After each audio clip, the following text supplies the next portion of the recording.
Assalamualaikum warahmatullahi wabarakatuh.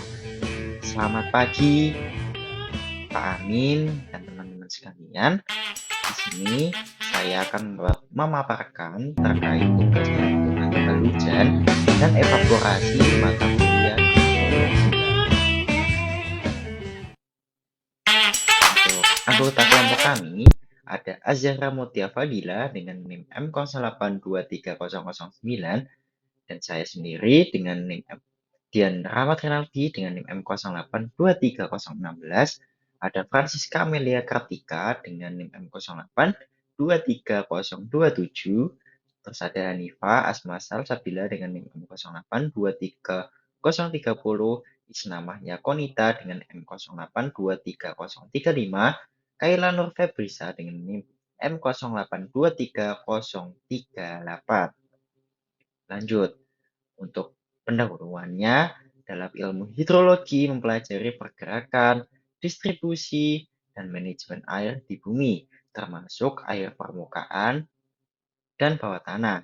Menurut Widyasari tahun 2023, nah hidrologi ini mencakup analisis kualitas air, aliran permukaan, serta perkolasi air ke dalam tanah menggunakan pengamatan, pengukuran, dan model matematika.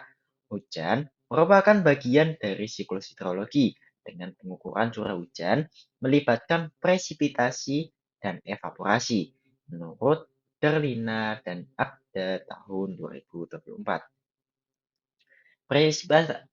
Presipitasi adalah turunnya air dari atmosfer ke bumi, sedangkan evaporasi adalah hilangnya air melalui penguapan yang dipengaruhi oleh angin, suhu, dan sinar matahari. Menurut Pristiana tahun 2024. Nah, penelitian hidrologi terus berkembang dengan teknologi modern untuk meningkatkan akurasi pengukuran curah hujan dan evaporasi. Nah, pemahaman dinamika hidrologi sangat penting dalam memitigasi perubahan iklim, pengelolaan air, serta ketahanan pangan. Menurut Widyasari tahun 2023. Pada pengukuran curah hujan, dilakukan menyiapkan kaleng bekas untuk menampung air hujan di sekitar tanah lapang atau di dinding rumah. Nah, ini pada proses menunggu hujan, jadi kita menampung hujan, kemudian diukur setiap sentinya.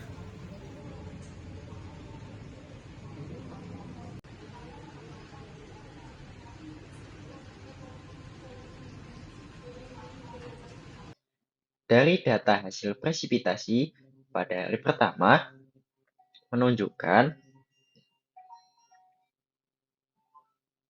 pada hari Senin 24 Februari tahun 2025 pada jam 19.10 sampai 19.40 ini terdapat hujan dengan tinggi air 0,1 cm. Nah, dalam hasil presipitasi kedua pada hari Selasa 25 Februari 2025. Nah, ini pada jam 10.30 sampai 21.00. Nah, tinggi air ini mencapai 5,3 cm.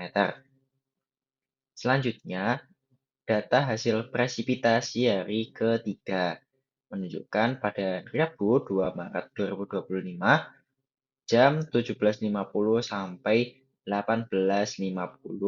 Nah, ini tingginya mencapai 2,6 cm. Selanjutnya, data hasil presipitasi hari keempat pada Kamis 3 Maret 2025 pukul 17.10 sampai 19.00 tingginya mencapai 2 cm. Selanjutnya pada hari kelima menunjukkan di tanggal 8 Maret 2025 pada pukul 14.50 sampai 17.00 tinggi airnya mencapai 2,4 cm.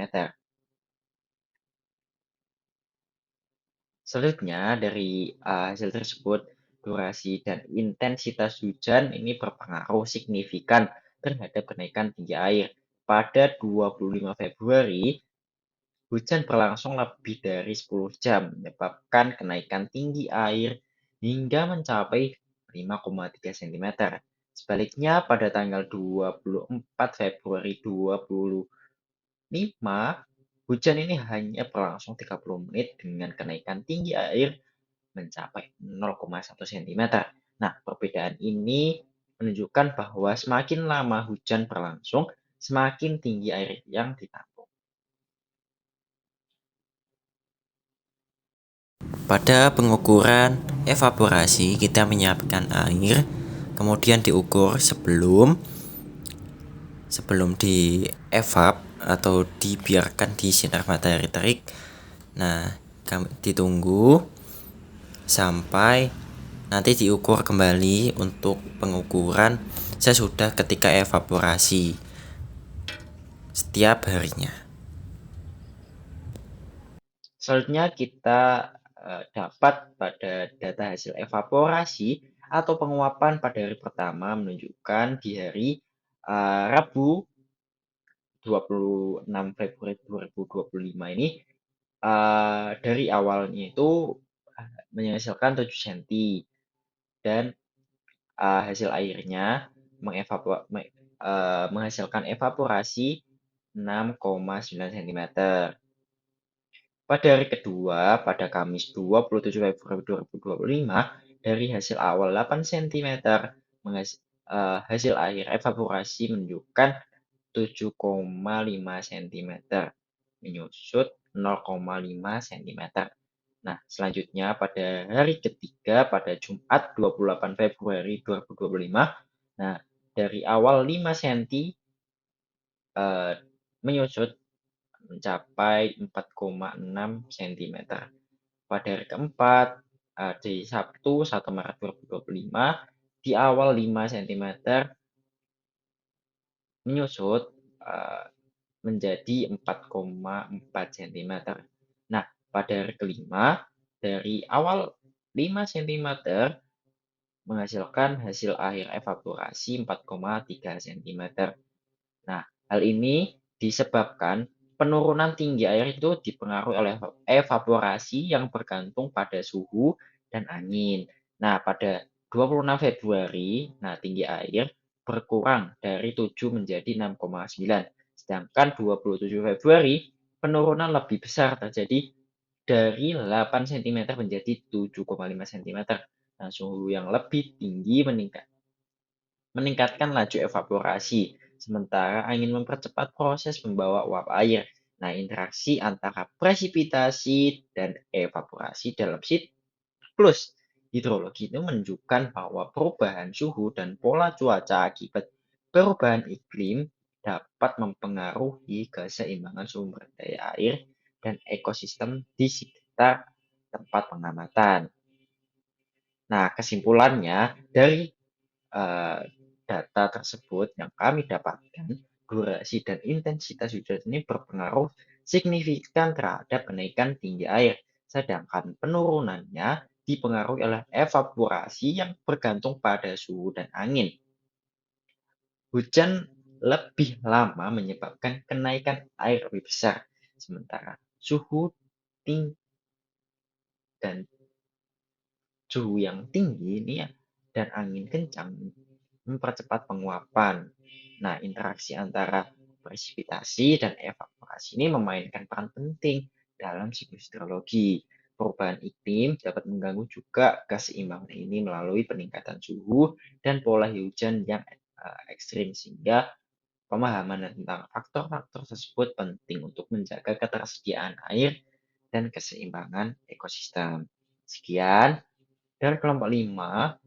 Kami ucapkan terima kasih. Mohon maaf jika ada kesalahan. Wassalamualaikum warahmatullahi wabarakatuh.